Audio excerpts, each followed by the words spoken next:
1 minute ago, a deep water remotely operated vehicle surfaced from the Celtic Sea, and what it recovered has never been photographed before. If you think the Lusitania sinking was a clear-cut case of wartime tragedy, this discovery will completely shatter 110 years of accepted maritime history.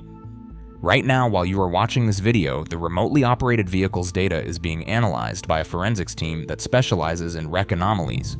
We are not talking about hull fragments or passenger artifacts. We are talking about structural evidence that contradicts every naval inquiry since 1915. Evidence that suggests the Lusitania was not where we thought it was. The remotely operated vehicle's pressure housing was rated for 4,000 meters, but depth did not trigger the emergency ascent. The density readings did. Sensors registered mass concentrations that matched nothing in the wreck's documented profile.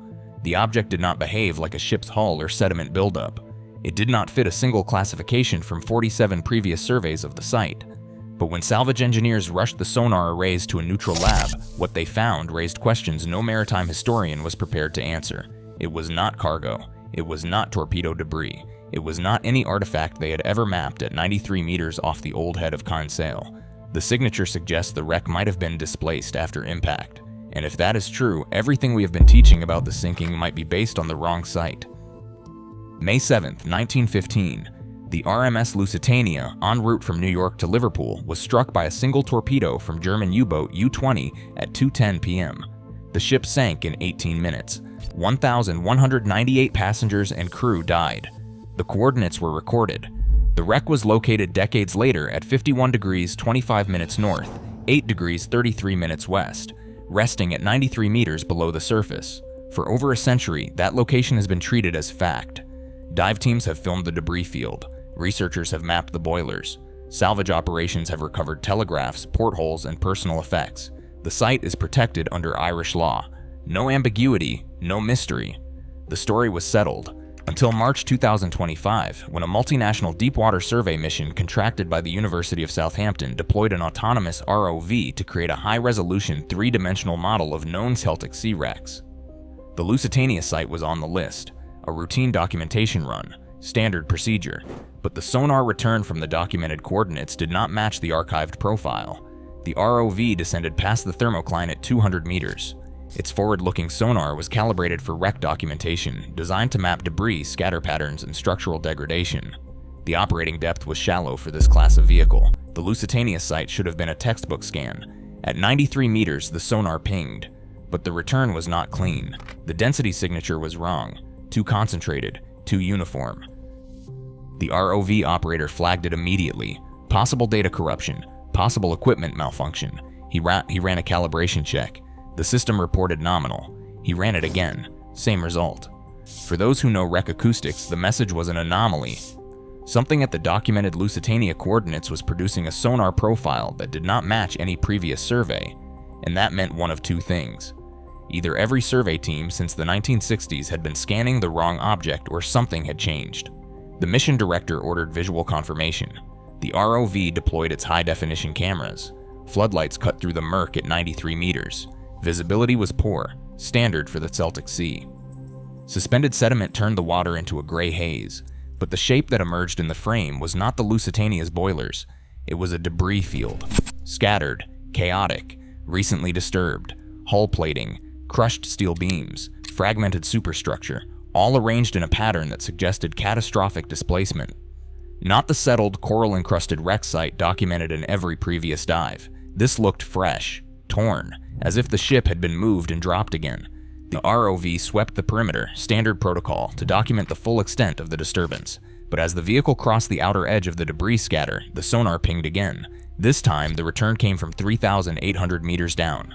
The mission brief did not include deepwater protocols.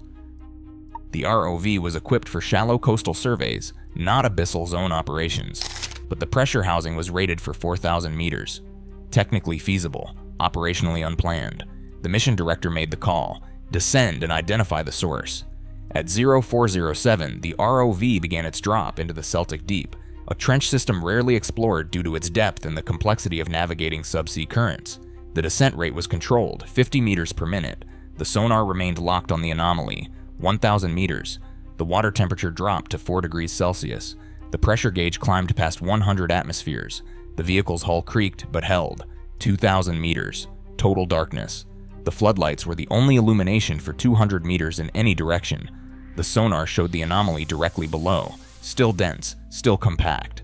3,000 meters. The ROV telemetry began flickering. Not a malfunction. Magnetic interference. Uncommon at depth, but not impossible near certain mineral deposits or ferrous wreckage. 3,800 meters. Contact. The forward camera captured it first. A shape, large, angular, partially buried in sediment. But the geometry was wrong. Too intact. Too structured for a ship that had been torn apart by a torpedo and scattered across 93 meters of seabed a century ago. The floodlights swept across the object. It was the Lusitania aft section. Unmistakable. The stern plates, the rudder assembly, the propeller shafts, all resting at a depth that defied every known fact about the sinking. The official record states the ship sank in 18 minutes and came to rest at 93 meters. But here, 3,707 meters deeper, was a structural section that should not exist. The ROV operator zoomed in. The hull plating showed signs of catastrophic stress. Torn edges, compression fractures, but no marine growth, no coral, no biological fouling. For wreckage that should be 110 years old, the metal looked disturbingly recent. The ROV's instruments began registering anomalies that had nothing to do with the wreck. Temperature spikes, localized and brief, coming from the sediment directly beneath the stern section. The seabed at 3,800 meters is geologically stable, cold, and inert. Thermal vents do not exist in this region, but the sensors were recording bursts of heat, brief, intense, and rhythmic. The magnetometer went critical, magnetic field distortions consistent with high concentrations of ferrous material. Expected near a steel wreck, but the intensity was orders of magnitude higher than the ship's known iron content could produce. Then the density reading spiked.